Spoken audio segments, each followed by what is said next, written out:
Bien, gracias Nadia por la presentación. Buenas tardes, doctoras, doctores. Muchas gracias por su asistencia virtual. Eh, en esta sesión, según se me ha encargado, vamos a conversar, vamos a analizar los aspectos generales relativos a la oralidad civil, ¿ya? Que es esta, que ya hemos tenido oportunidad de conversar aquí en INLADES en algunas ocasiones anteriores, ¿no? Que es la última gran reforma procesal, lo digo en general, porque desde una perspectiva procesal general de todas las especialidades, la última gran reforma es esta, la de la oralidad civil, ¿no? Pero esta reforma tiene una particularidad bastante interesante, bastante llamativa. ¿Cuál es esta particularidad? ¿No? ¿Qué es lo llamativo, lo interesante de,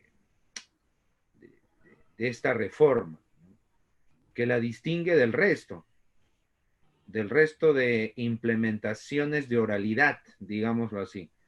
O sea, que se distingue de penal, de la oralidad penal, del nuevo proceso penal, nuevo entre comillas, ¿no? Pues ya tiene ya 16 años, ¿no? Ya no es tan nuevo, laboral, ¿no? La Ley Procesal del Trabajo, ¿no? Del 2010. ¿No? Esta oralidad civil es del 2018. Y lo que la diferencia, decíamos, de la oralidad penal o la oralidad laboral, y quisiera creer que es un, podríamos decir, algo de buen augurio en comparación a las otras especialidades, es que la oralidad civil se está implementando en base a resoluciones administrativas. No hay cambios procesales propiamente, no hay cambios normativos, no hay cambios legislativos. ¿No? No se ha modificado el Código Procesal Civil, no se ha modificado la ley orgánica del Poder Judicial, no se ha modificado, mucho menos se ha modificado el Código Civil. ¿No? Tampoco ha salido alguna ley especial de litigación civil. Todo ha sido en base a normativa administrativa.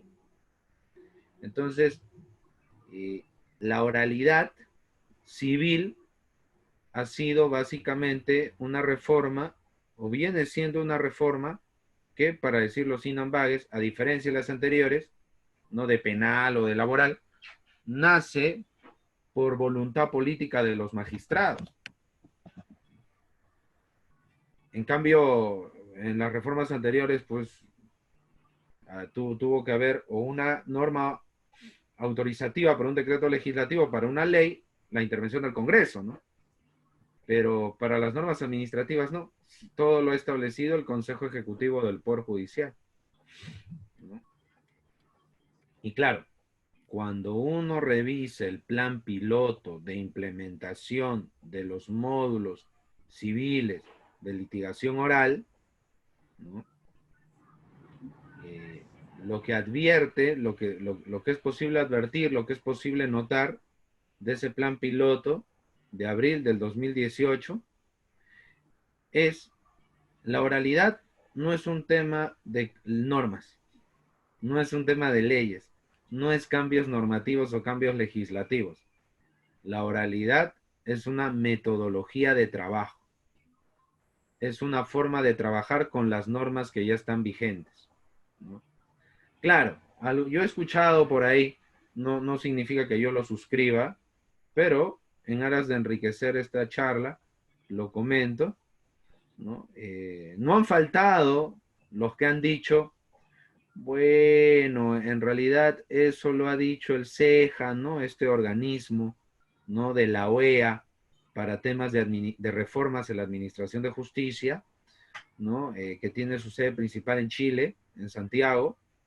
Eso lo ha dicho el CEJA, bueno, pues para un poco justificar su intervención, ¿no? En la reforma, ¿no? Y no esperar que el Congreso diga algo o que el Poder Ejecutivo diga algo, sino con pura decisión del Poder Judicial sea suficiente para que el CEJA intervenga en todos estos cambios. Eh, Puede ser, o sea, podría ser una explicación política, pero más allá de la cuestión política que pueda haber detrás, lo cierto es que para implementar la oralidad, evidentemente, no hacía tanta falta cambios procesales, ¿no? Cambios normativos, cambios legislativos, cambios en leyes o decretos legislativos, sino que bastaría o es suficiente la normativa reglamentaria. De hecho, un magistrado, bueno, el actual magistrado supremo que está impulsando toda esta reforma, el doctor Lama More, él mismo ha reconocido en más de una ocasión que lo ideal sería modificar el Código Procesal Civil o que haya una ley. Lo ideal, o sea, sería deseable, pero no es indispensable. Claro, es que son dos planos, ¿no? ¿Es indispensable esto o es deseable? Es lo ideal, pero la oralidad puede empezar a funcionar con la normativa que tenemos. De hecho, el Código Procesal Civil de 1993, ¿no?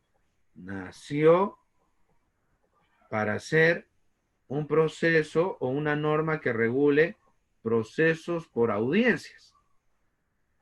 Así nació, ¿no? Por audiencias todo, ¿no? Entonces, al ser un proceso netamente por audiencias, ¿no? Era pues ya de por sí full oralidad. O sea, inicialmente era así nuestro Código Procesal Civil. Había muchas audiencias para que en cada audiencia se vayan tomando las decisiones e ir cerrando el proceso rápido, ¿no? Pero lamentablemente, ¿no? Básicamente por falta de tecnología, por falta de costumbre, una serie de factores impedían que se implementara un real, un genuino, un verdadero proceso por audiencias. Desgraciadamente no se pudo implementar, no se pudo llevar a cabo lastimosamente, ¿no? Se intentó, pero si queremos que todo sea por audiencia, ¿dónde vamos a registrar eso? Sí, bueno, por escrito, todo lo que se ha dicho en la audiencia por escrito, ¿quién lo va a tipear? ¿Cómo? ¿Cuánto va a demorar? Mejor que el proceso siga siendo escriturado, ¿no? Y que la audiencia sea más bien un complemento, pero que se resuelve sobre la base de lo que las partes ponen por escrito. Entonces, como se va dando preponderancia a lo escrito, la audiencia, las vistas de la causa, se vuelven adornos, ¿no? Muchas veces se iba a las salas, a los juzgados, uno hablaba, ¿no? Y el juez ya, está bien, ya, la causa queda al voto, chao. El juez de repente ni conocía el caso y ni entendió lo que se debatió en la audiencia porque ni estudió. Simplemente estuvo ahí para cumplir, ¿no? Entonces, la fase oral no ha estado cumpliendo su función y es una función netamente complementaria, ¿no? Y es más, al final del día, doctoras, doctores, los jueces ni siquiera están obligados a sentenciar sobre la base del oral, bajo el esquema tradicional, porque no queda registro de nada, pues. No queda registro de nada, ¿no?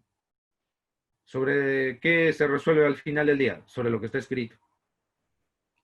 Se resolverá bien, se resolverá mal, se resolverá a medias, se resolverá de una manera mediocre, se resolverá de una manera muy lúcida, muy brillante, pero sobre lo que está tipeado, sobre lo que se haya debatido oralmente, verbalmente, lo que se haya discutido en la vista de la causa, cara a cara, face to face, como dicen los más chicos, no. Por eso tiene un rol accesorio, por eso muchos jueces hasta la fecha pues descreen, ¿no? Hay magistrados que dicen que esta es la oralidad no es tan buena idea, ¿no? Están con el chip de entender a la audiencia como una cosa complementaria, ¿no? E insisto, ¿cuál sería la razón de ser o una de las razones por las cuales se entiende a la audiencia complementaria? Porque no queda registro de ella. Y claro, imagínense, doctores, cuando salió el código del 93, pongámonos, ¿no? A ver, los que somos más viejitos, ¿no? Los más memoriosos. Empezando por quien habla, ¿no? Por ejemplo, para grabar un partido en Estados Unidos 94, ¿no? El Mundial del año 94. ¿No? Grabar esos partidos era una tarea complicada, había que tener un VHS, había que tener las cintas, ¿no? Y de repente si el partido se prolongaba era necesario tener más de una cinta y, y se necesitaba pues bastante, si uno grababa 5 o 6 partidos, ya cubría toda una extensión así, ¿no? O una parte del librero de acá, ¿no? En todo este espacio donde hay varios libros, ahí entraban de repente 3 partidos, 4 partidos. ¿Se imaginan con las audiencias? Si un juez tuviera durante la semana 20 audiencias, ¿cuántos espacios iba a necesitar para los VH, para los videocassettes? Había una razón tecnológica, porque nuestro sistema del civil law, ¿no? Porque obviamente en Estados Unidos la lógica es otra, ¿no? En el mundo anglosajón la lógica es de otra clase, es de otro tipo, ¿no? No voy a hablar de eso. ¿No? En el mundo anglosajón, por ejemplo, los abogados, las abogadas tienen que convencer a un jurado sobre si pasó o no pasó algo, ¿no? Ahí sí vale no tirar las cosas, no tengo acá mi libro, no lo voto, ¿no? Para llamar la atención, ¿no? Grito, ¿no? Me hago el indignado, ¿no? Hago una diatriba descortés de repente, ¿no? Para causar alguna sensación en gente que no sabe derecho. Pero en el sistema del civil law al que pertenece el Perú, un sistema romano-germánico, es diferente, así no funciona. Acá no tenemos juicios por jurado. Acá tenemos un juez que se supone, ha ido a una facultad de derecho, ha pasado por exámenes rigurosos y tiene cierta experiencia jurídica de valía. Entonces ese magistrado yo no voy a irle con temas del corazón o de las emociones, un poquito difícil. No voy a negar que el tema de las emociones pueda tener alguna relevancia, pero definitivamente es de refuerzo o de segundo grado, nunca decisiva. ¿No? Si tenemos argumentos decisivos acompañados de algunos argumentos retóricos, de algunos argumentos que busquen impactarle en los sentimientos, bueno, eso es otra cosa.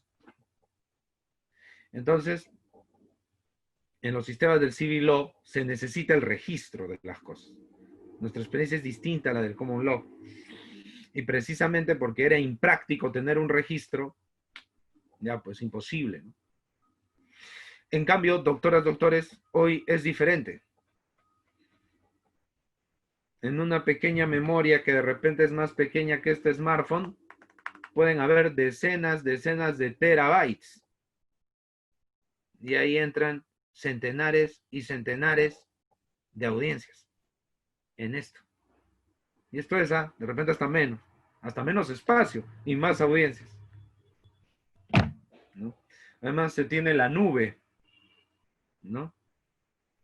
En las nubes ya estamos hablando pues de repente ya de miles de terabytes. Entonces, eso es lo que está pasando con el proceso civil en buena hora o con estos ensayos pilotos de oralidad civil. Porque ¿qué pasa? Lo digo con todo respeto. ¿Qué pasa en el proceso penal? Está en el audio, video y también está por escrito. No tiene sentido. ¿Qué pasó en penal? Cuando sale la resolución de 80 páginas, alguien la está leyendo toda. ¿Las partes no saben leer? ¿No se puede dar un resumen de 15 minutos, de repente, de 10?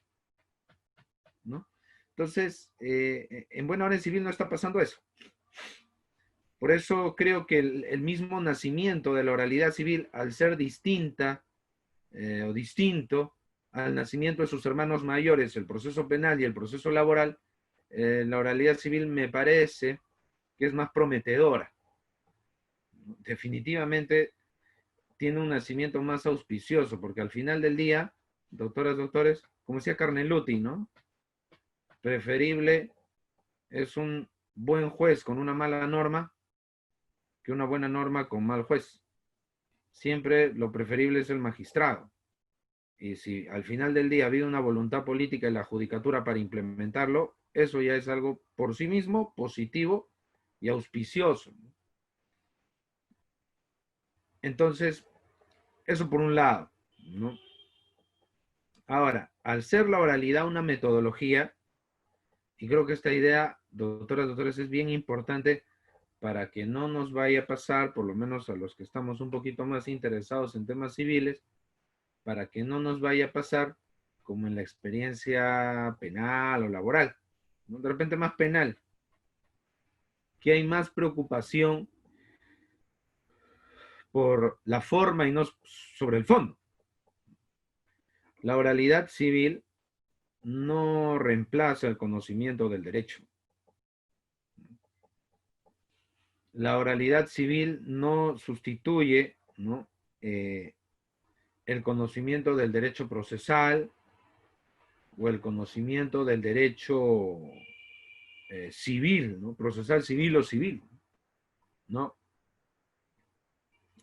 No se da esa sustitución, ¿no? En absoluto, ¿no?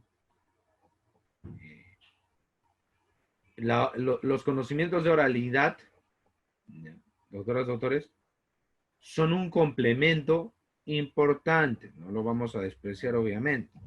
Es un complemento valioso, es un complemento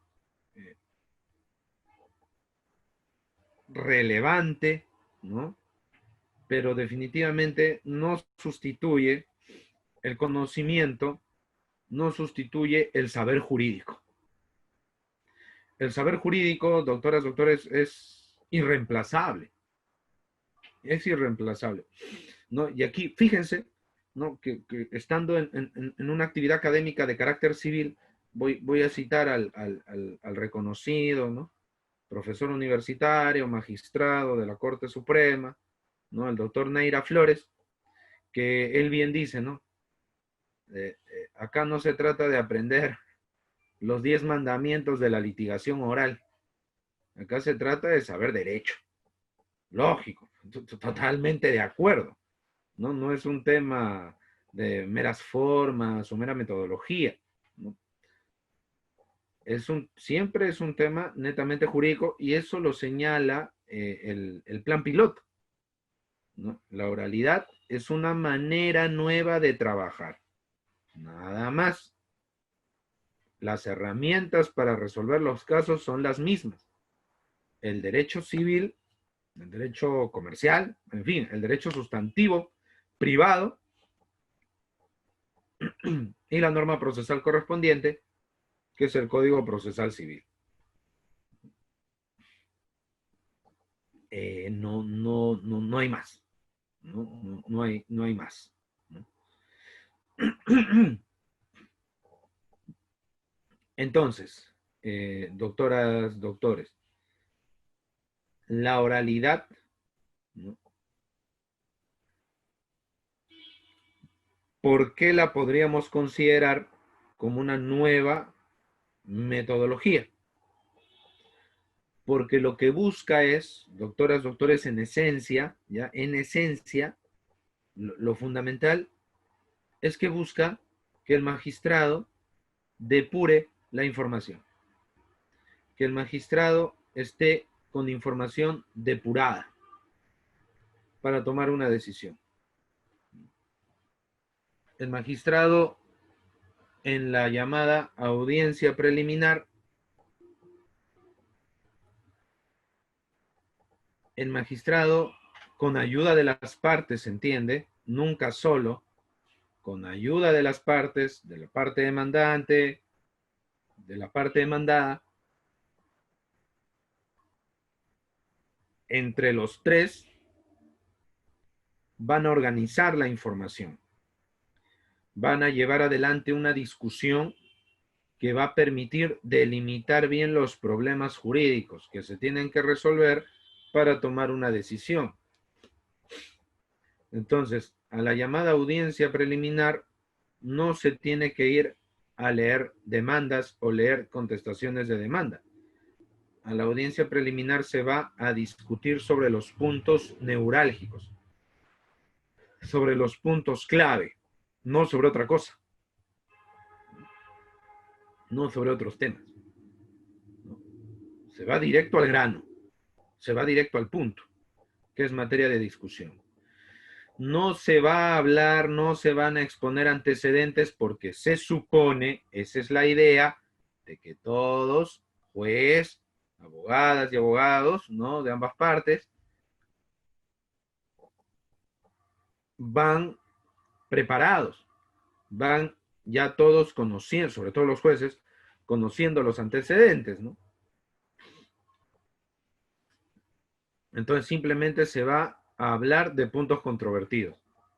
De repente alguien podrá decir, y no le va a faltar razón, profesor, pero hay un problema, hay una inquietud. ¿Cuál será? ¿No? ¿Qué pasa si al juez, ¿no?, por algún descuido, se le pasa algún punto clave? ¿Qué ocurre si al juez, por un descuido del juez, un punto clave, un punto neurálgico del caso, eh, no es tomado en cuenta, no es analizado, ¿no? ¿Qué va a pasar ahí? De repente, por el apuro de la audiencia, ¿no?, hay algún punto que al juez no lo ve bien, se le pasa, ¿no? Bueno, doctoras, doctores, ahí hay que partir o tener en cuenta una premisa bien importante. Bien importante.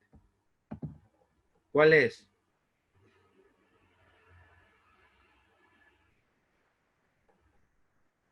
Se supone que las partes están con sus abogados. Se supone que las partes están con sus abogados. Entonces, en la discusión, en el debate que se arme, los abogados de las partes deben ser los primeros en alertar, en hacer ver que una cuestión se está pasando de la discusión. De repente yo veo al juez y a mi contraparte discutiendo, conversando sobre algún punto, y yo veo que un tema que a mí me interesa está pasando por alto, yo lo tengo que poner sobre el tapete, pues. No lo va a hacer la contraparte. Y de repente al juez se le pasa, lo tengo que hacer yo. Esa es la razón de ser de la audiencia. De repente el juez va a la audiencia pensando que el punto en discusión es uno, y la otra parte le da la razón, pero en realidad yo creo que los puntos de discusión son tres, pues lo tengo que decir ahí, de manera rápida, ¿no?, para hacer notar, señor juez, no se trata solo de dilucidar el punto uno, no se le pase los puntos 2 y 3, por esto, según emerge de los escritos de ambas partes, demanda y contestación. Entonces se supone que el derecho de defensa de las partes, el derecho del contradictorio de las partes, ayuda a impedir que hayan errores, ayuda a impedir que hayan equivocaciones.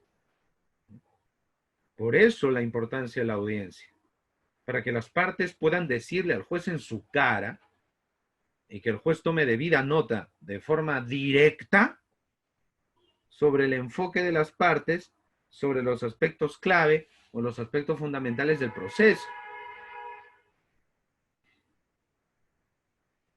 tanto de su posición como demandante, como de su posición como demandado. No se trata de que esas cuestiones neurálgicas, no se trata de que esas cuestiones cruciales, fundamentales, vitales, el juez las conozca gracias a un asistente, gracias a un secretario. La oralidad es, doctoras, doctores, en otros términos, que el juez conozca del meollo del asunto, que el juez conozca del kit del asunto directamente, no por obra ajena, no por intermediarios, sino que las propias partes en su cara le digan, oye, el kit de mi demanda es esta, y el otro le diga, el kit, la esencia de mi contestación es esto otro, y discutir. Y que el juez conozca del conflicto de primera mano, que el juez conozca las cuestiones clave del conflicto de primera mano, para evitar que, insisto, el teléfono malogrado. Para evitar el teléfono malogrado. La oralidad trata de implementar una visión más realista del proceso. Más realista, así como lo oye. Porque la oralidad parte de la premisa siguiente. O sea, se parte de una premisa muy real.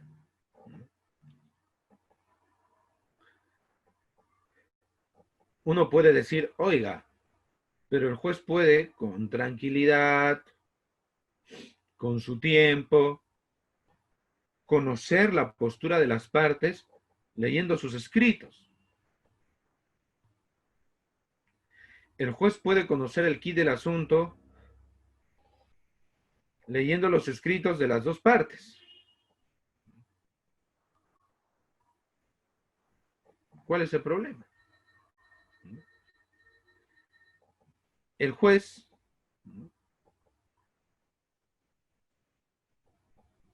nota, ¿no? El juez puede leer, ¿no?, los escritos de ambas partes, ¿no?, y sacar sus conclusiones. El problema es, doctoras, doctores, ¿cuál es el problema? Que los jueces no lo van a leer. Lo va a leer un asistente. Ojo, no estoy hablando del Perú. Estoy hablando por lo menos de América, porque la Convención Interamericana de Derechos Humanos, consagra de manera expresa lo que en inglés es el right to a hearing, que es el derecho a la audiencia, que en la redacción oficial en español de la convención está como el derecho a ser oído. Claro, uno puede ser oído cuando lo leen, pero no se trata de eso. Fíjense que el término inglés es más rico. No es derecho a ser oído. No es right to listening. No. Es right to a hearing. ¿No? Derecho a la audiencia.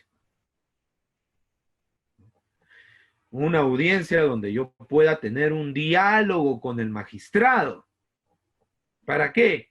Para que conozca mi caso de primera mano. No por intermedio de especialistas, secretarios, asistentes, abogados de corte, que sea, no. Y eso, insisto, o sea, es una necesidad hasta en Estados Unidos. Si todo es escrito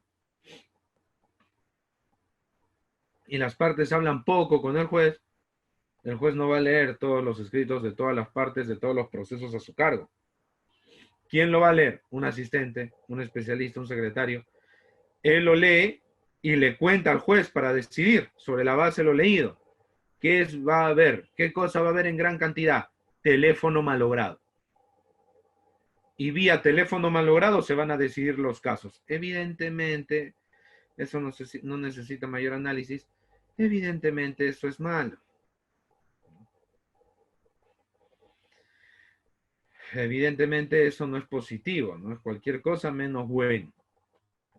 Al contrario, es dañino, es perjudicial. Entonces, la oralidad busca combatir ese teléfono malogrado. Evitar que el juez conozca el caso por obra de terceros o por intermediarios. No es así, ¿no? Ahora, imagínense por qué. Nadie niega, al contrario, es una realidad nacional e internacional. Que las cortes, y es así, porque así también es en los hospitales, ¿de acuerdo? Así también es en los hospitales, y tiene que ser así, pues no hay otra forma, ¿no? Bueno, si en los hospitales respetan algún protocolo, en las cortes no. ¿A qué me refiero? Doctores, la gente va a aprender derecho a la corte. Van estudiantes de derecho, van egresados. Alguien me va a decir, pero las cortes no permiten practicante. Pero en la vida real, los magistrados, especialistas, funcionarios llevan su gente para que les ayuden a descargar. Y la gente va a aprender derecho, va a practicar. Entonces, como los jueces tienen tanta carga de trabajo, que el practicante lo proyecte, que el egresado lo proyecte. Alguien que de repente tiene poca experiencia tratando los problemas judiciales, los problemas humanos que hay detrás, esa persona le va a dar cuenta al juez para decidir. Eso es teléfono malogrado. Y eso es lo que combate el right to a hearing. Eso es lo que busca el derecho a la audiencia, que se materializa en la oralidad. O sea, la oralidad civil está para que en el proceso civil se trate de cumplir de la manera más cabal, de la mejor manera posible, ¿qué cosa? El derecho a la audiencia. Para evitar ese teléfono malogrado tan nocivo, tan dañino. Pero para que la oralidad civil cumpla su función, para que la oralidad civil cumpla su tarea, ¿no?, de manera cabal, es necesario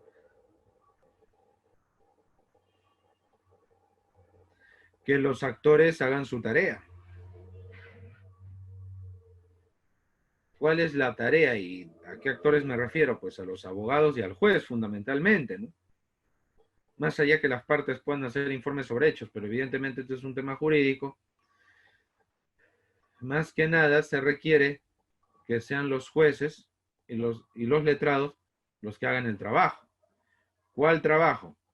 Delimitar la discusión. Sacar la panca del caso.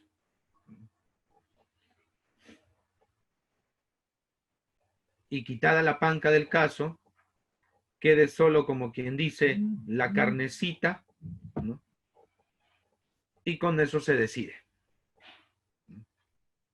Queda solo la carnecita y con eso ya vamos. Claro. Interesante. Si queda solo la carnecita, el asunto se vuelve sencillo y la solución es rápida. Pero allí, doctores, hay un problema y lo quiero dejar sentado de una vez. ¿Qué cosa?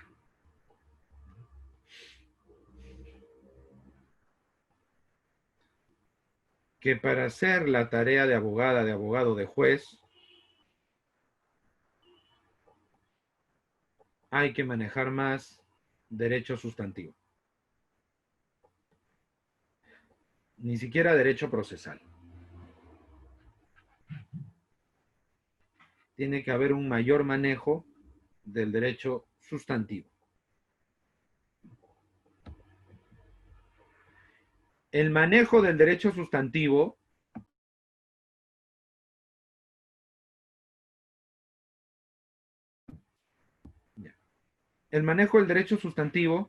me va a permitir a mí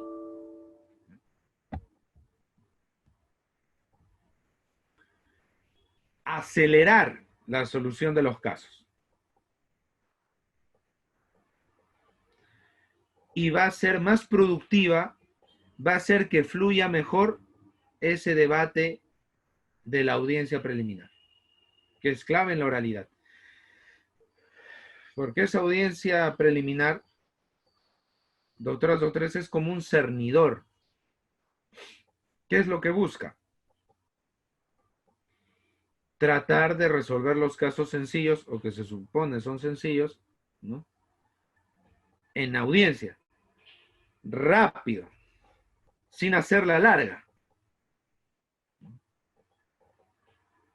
Rápido y sencillo.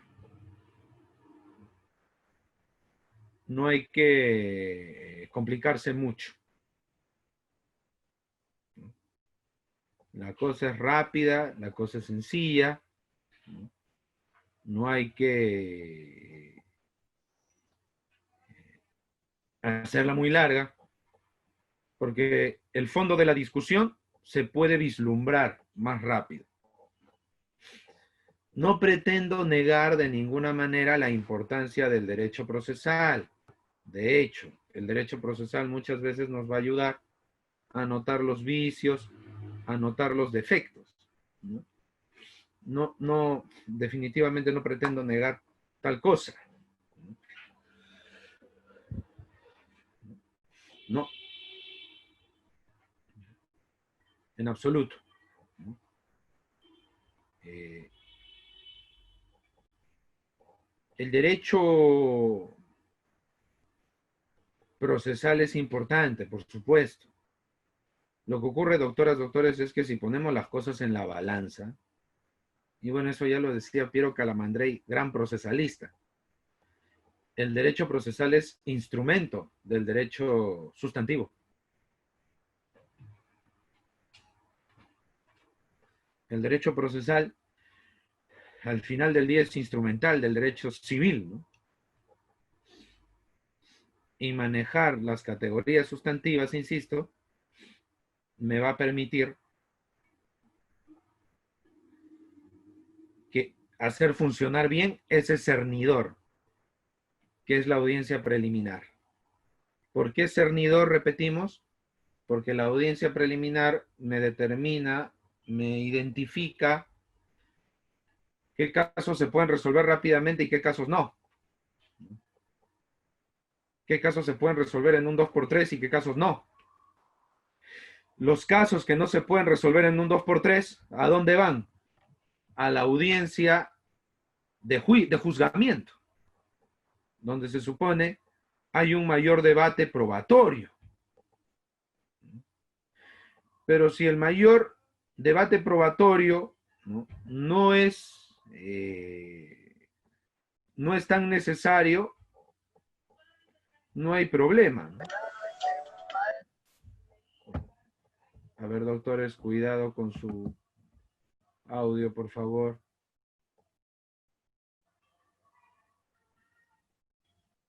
Entonces, si el debate probatorio, ¿no?, es fundamental, vital, complejo, bueno, pues a la audiencia de juzgamiento. Pero si el debate probatorio no es tan necesario, básicamente la prueba es documental más que nada. En la audiencia preliminar nada más se debe resolver el caso, sin darle tanta vuelta. Pero fíjense, el conocimiento del derecho sustantivo me va a permitir a mí diferenciar un caso de otro. Y el conocimiento del derecho sustantivo me va a permitir hacer que la audiencia preliminar cumpla su función. Me va a permitir plantear las discusiones rápido. Me va a permitir saber o distinguir los hechos relevantes de los que no son relevantes, para no estar perdiendo el tiempo hablando de minucias que no vienen al caso. Otra vez, y con respeto siempre, ¿no? ¿Cómo puede ser que en una audiencia de medida cautelar encima, de prisión preventiva en el caso de los árbitros, en plena audiencia, hablo de la experiencia penal, ¿no?, se haya estado hablando de un jugo de papaya? O sea, se hizo hasta ese detalle, quién fue a pagar a la caja de una reunión que hubo supuestamente entre los árbitros, la gente de Odebrecht y del MTC. Hasta se pusieron a hablar qué juguito tomaron. ¿Fue de papaya o fue de fresa? ¿No? ¿Quién pagó en la caja? ¿Que se pagó con Visa o con Mastercard? ¿O con Yape? ¿Cómo se nota que no hay ningún ánimo de sintetizar, ¿no?, sino de repetir, repetir y repetir lo que está en los escritos? Y eso no es litigación. Litigación es ir a discutir sobre temas netamente jurídicos y puntuales. Vamos a poner un ejemplo para el final, ya que es casi 7:30. Vamos a dejar unos minutos para sus preguntas, obviamente, doctoras, doctores. Yo siempre que puedo, recuerdo lo que pasó en Estados Unidos en un caso de un peruano, que es el del expresidente Toledo, el caso del juez Hickson, Tomás Hickson, cuando se iba a determinar si el presidente Toledo iba o no, si el presidente Toledo iba o no iba a ir a prisión preventiva allá en Estados Unidos, ¿no?, si se le iba a dar la fianza o no, cuánto iba a ser la fianza. O sea, era un tema incidental, no era el tema de una sentencia. Y según han dado cuenta los medios de prensa,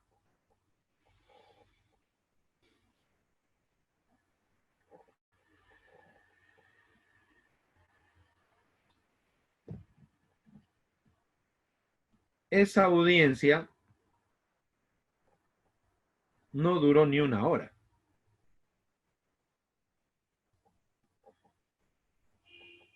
Y eso que el juez Hickson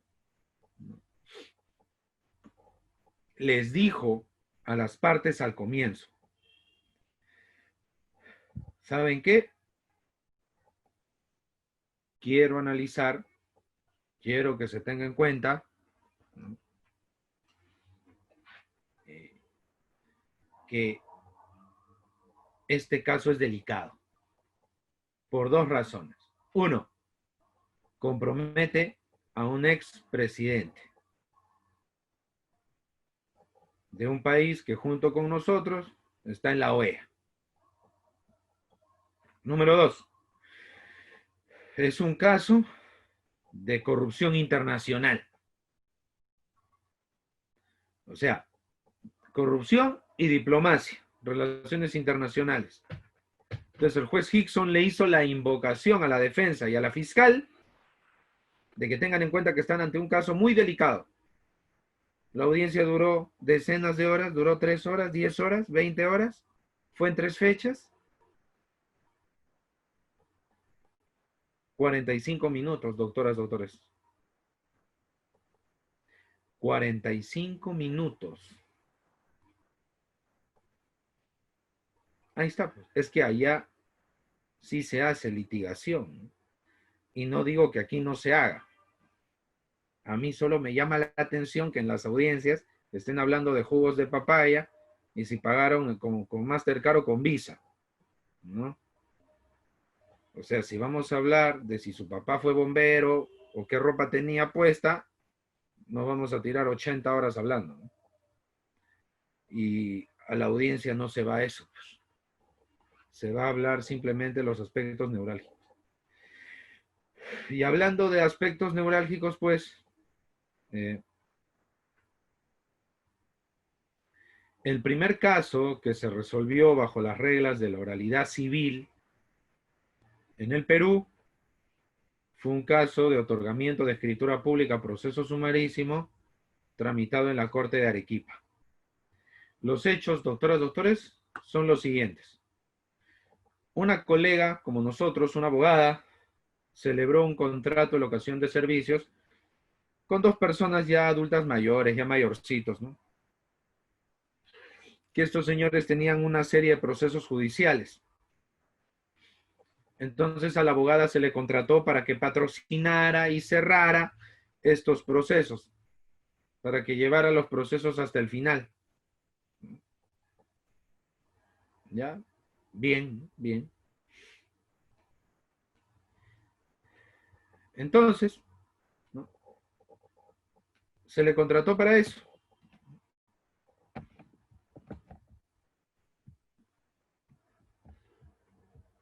La abogada hizo su trabajo.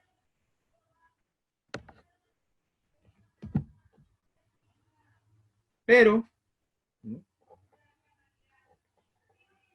La abogada terminó con su trabajo, pero ¿qué se había pactado? Que no se le iba a pagar dinero, sino que se le iba a pagar con un terreno, sus honorarios. Entonces la abogada terminó con su trabajo, acabaron los casos y le dijo a sus clientes, bueno, es hora de pagar. Y los clientes, por supuesto, doctora, firmamos. Y se firmó una minuta de dación en pago.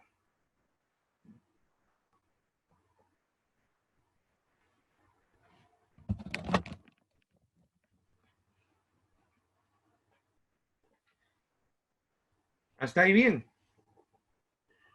El punto está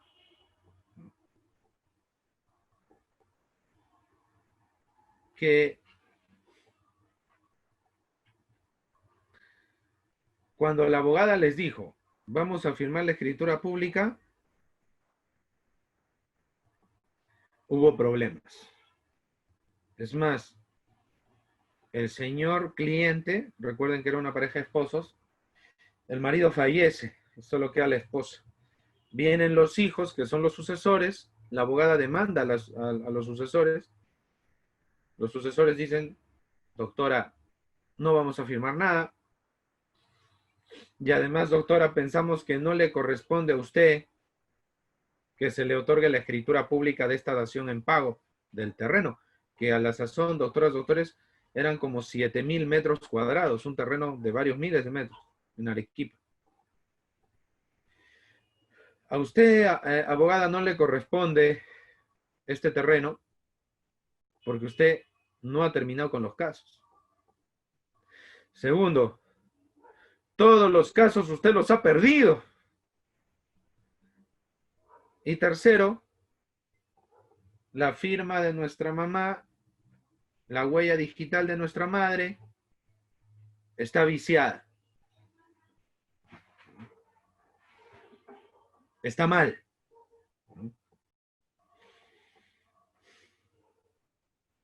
Es falsificada. A ese extremo llegaron los hijos. Han fraguado la huella digital de nuestra mamá, porque nuestra mamá es iletrada, no tiene mucho grado de instrucción, y ella cuando firma es con huella digital, y esa huella digital que está ahí no se corresponde con la huella digital de nuestra madre.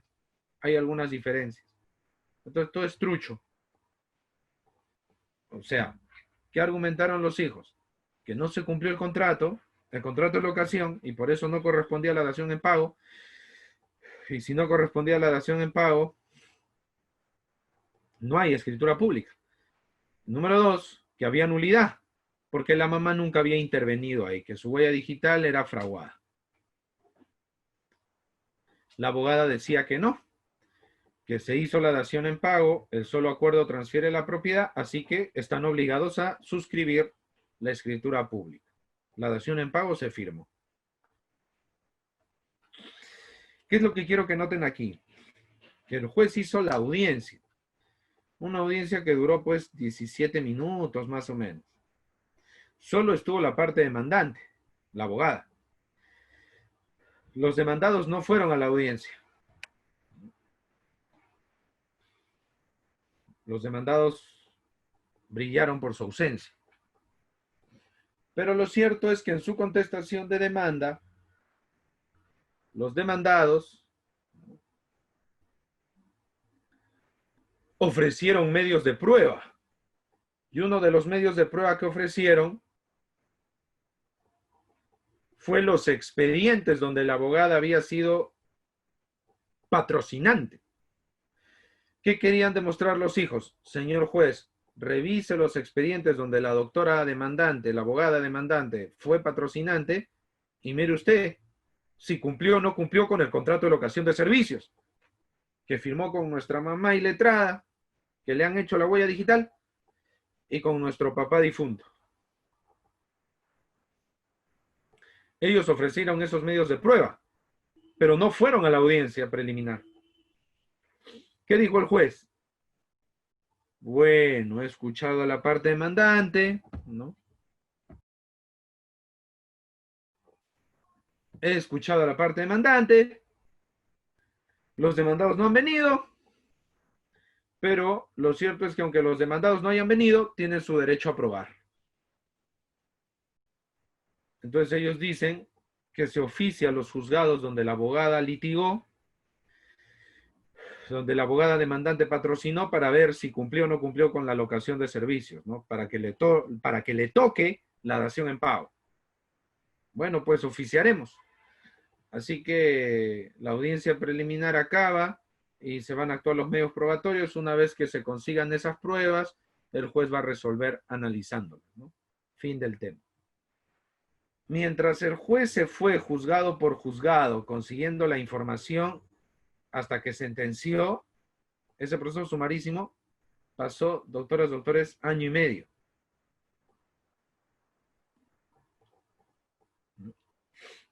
Pasó año y medio.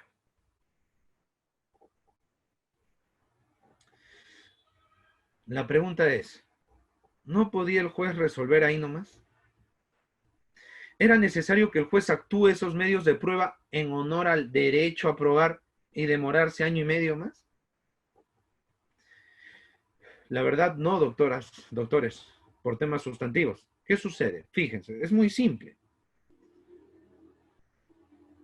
La señora abogada demandante tenía su contrato de dación en pago y ahí estaba el acuerdo de las partes para transferir la propiedad. Así que como ella era dueña, tenía derecho al otorgamiento. ¿Cuáles eran los argumentos de los demandados? Uno, que la abogada no había cumplido de verdad y que no correspondía a la dación en pago. Doctoras, doctores, si la abogada no cumplió y los papás igualmente firmaron, es que la abogada de repente los engañó, los sorprendió. O sea, los hizo firmar a pesar que no correspondía. Hubo un engaño, una mentira. Eso es, ¿qué cosa? Anulabilidad. O sea, los demandados en realidad estaban diciendo que la dación en pago se hizo con anulabilidad, porque la abogada había sorprendido a los señores. ¿Qué resulta? Que por el 9º pleno casatorio civil, temas de anulabilidad no se ven. Argumentos fundados en vicios de voluntad, anulabilidad de acto jurídico, 221 del Código Civil, no se analizan, no se ven en esos procesos. Así que ese argumento es improcedente. ¿Qué es lo que quedaba? El tema de la huella digital falsa. La nulidad, porque eso es nulidad. Están diciendo que la mamá realmente nunca firmó lo que se supone que firmó. Eso es nulidad por falta de manifestación de voluntad. Pero ¿qué sucede? El 9º pleno casatorio claramente establece que las únicas nulidades que se pueden ver en otorgamientos de escritura es la nulidad manifiesta, evidente, que salta a la vista, que se presenta sin ápice de duda, ¿no? o como dice el doctor Jairo Cíez Zamora, una nulidad que es del tamaño de una catedral. Eso pasaba acá. Para saber si la huella digital correspondía o no, había que hacer un peritaje. Eso no saltaba a la vista. Y de repente era necesaria una contrapericia o un debate pericial. Eso no es nulidad manifiesta. Eso no es una nulidad que emerja a simple vista. Así que tampoco va ese argumento. O sea, los demandados presentaron dos argumentos que por temas sustantivos del noveno pleno no se podían ver ahí. O sea, sus dos argumentos tenían que ser rechazados de plano y la demanda ser declarada fundada. Al final del día, en ese proceso, la demanda terminó así, fundada, pero después de año y medio. Pudo haberse ahorrado año y medio resolviendo en el acto.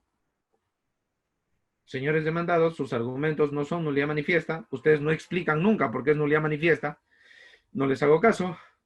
Y su otro argumento de que a sus papás los sorprendieron, esa anulabilidad, tampoco se puede ver acá. No habiendo más argumentos atendibles, y dado que el acuerdo consta ahí, y ahí la transferencia de propiedad, ergo tiene el derecho a exigir su escritura, funda la demanda de la abogada, y ya está.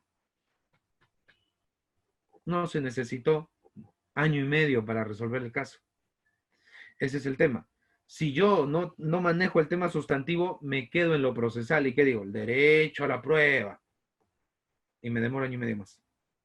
Por eso les digo que el derecho sustantivo es clave acá.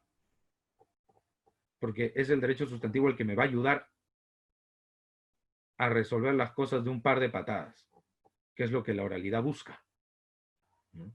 Pero claro, siempre dando la oportunidad a ambas partes para debatir, porque sobre la base de ese debate, sobre cuestiones neurálgicas, ahí. Por ejemplo, el demandante puede decir, bueno, señor juez, ellos que están alegando, que yo les habría sorprendido a sus papás para que firmen la dación en pago. Eso es anulabilidad, señor juez. Eso no se puede ver acá por el noveno pleno. El otro tema de la huella y eso es nulidad manifiesta, se necesita peritajes para eso. Si se necesita peritajes y hasta debates periciales, esa es una nulidad sencilla, fácil de detectar para decir que es manifiesta o evidente. No. Entonces los dos argumentos no se pueden ver acá. Listo. ¿Me demoré cuánto? ¿1 minuto y medio? Ya. La otra parte, ¿qué tiene que decir al respecto? Si no convence, listo, el juez dice, sí, pues efectivamente. Los demandados han presentado dos argumentos que por el noveno pleno casatorio civil no se pueden ver acá, y el demandante ha acreditado un acto jurídico que aquí no hay manera de cuestionarlo. Transferencia de propiedad por el solo acuerdo de las partes. 949 del Código Civil. Y si él es el nuevo dueño, ergo, tiene derecho a exigir la escritura pública porque así está haciendo valer su derecho de propiedad. Así que fundar la demanda. Y listo. Que pase el siguiente. Entonces, no se trata de tirar cosas o de gritar, simplemente de exponer las cosas de una manera clara y como un rayo, como un relámpago. Eso en realidad puede ser más impactante para un juez. Pero eso lo podemos lograr con práctica, es cierto, y manejando derecho sustantivo, ¿no? La parte jurídica, bien. Termino, para pase a sus preguntas.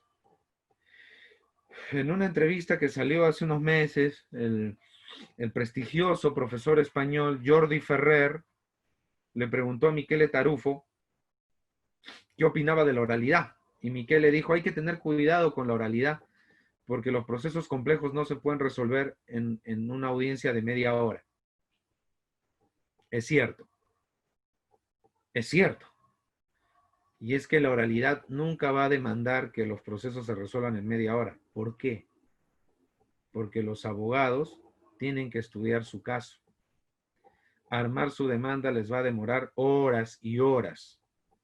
Al demandado, estudiar esa demanda y contestarla le va a demandar horas, horas, horas y horas.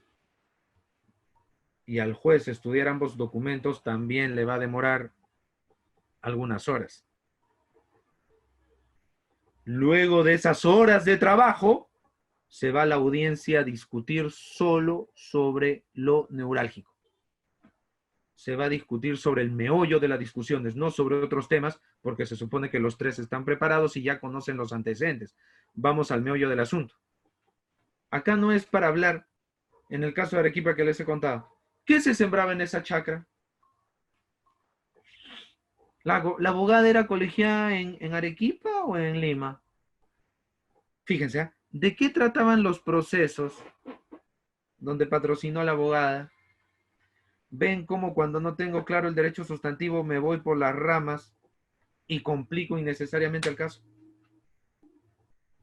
Pues manejar oralidad es manejar derecho sustantivo. Yo diría, y ya con esto cierro, que la oralidad civil, doctores, implica el encumbramiento del juez sustantivo y que quede en un segundo lugar el juez formalista o meramente procesalista, digamos, ¿no? Entre comillas.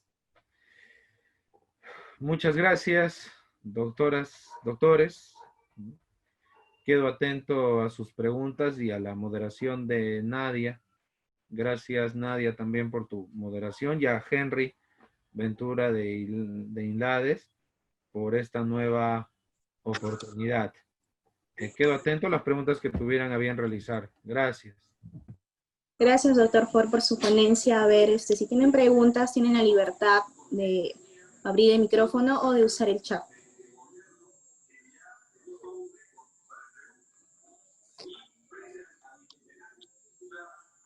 Queridos amigos, tienen la libertad de hacer sus preguntas ahora.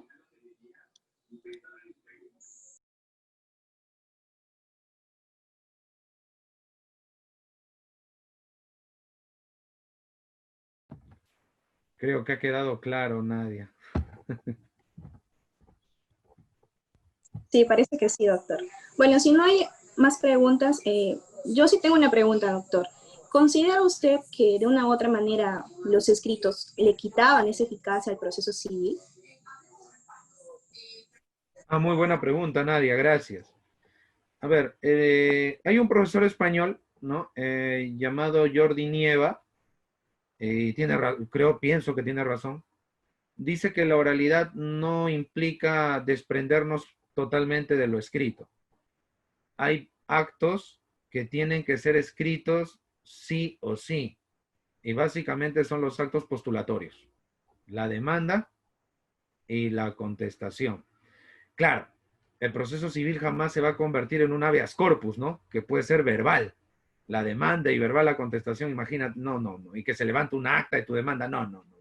Eso ya sería un extremismo inaceptable. Los actos postulatorios clave tienen que ser escritos, ¿no? Entonces, sobre esa base, Nadia, tomando en cuenta que el registro principal escrito solo son los actos postulatorios y nada más, yo diría que no debiera haber tanto esa preocupación que tú mencionas. Máxime, porque a diferencia de los años 90, ¿no? Ahora sí, lo que decíamos, ¿no? Ahora sí puede haber un registro de todo, ¿no? Ya no hay que estar preocupado de que escribe, porque si algún fiscal, porque de repente ese proceso puede ser materia de investigación después, nadie sabe, algún fiscal, algún estudiante de derecho, de repente hay algún estudiante que lo quiere investigar el proceso, etcétera, por acceso a la información pide y visualiza todo el video. Algún abogado cree que ha habido una cosa irregular en la audiencia, pedirá la visualización para armar su casación o su apelación o en fin, ¿no? Entonces, como queda un buen registro, cosa que no existía en los 90 por lo que he contado, ¿no? Esa preocupación me parece a mí que sería menor, ¿no? Creo que la dosis de escritura, tomando en cuenta esta capacidad tecnológica que tenemos en el siglo XXI, esa dosis de escritura está bien.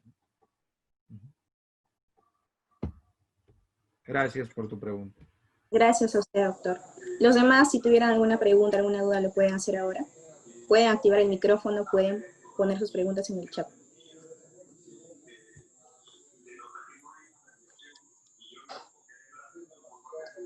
Doctor, parece que no tenemos más preguntas.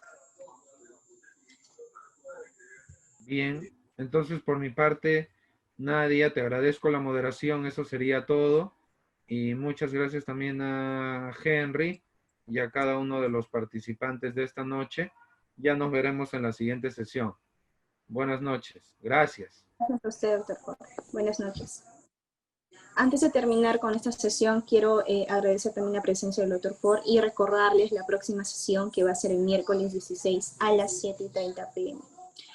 Entonces, esto sería todo. Nos vemos hasta la próxima. Buenas noches.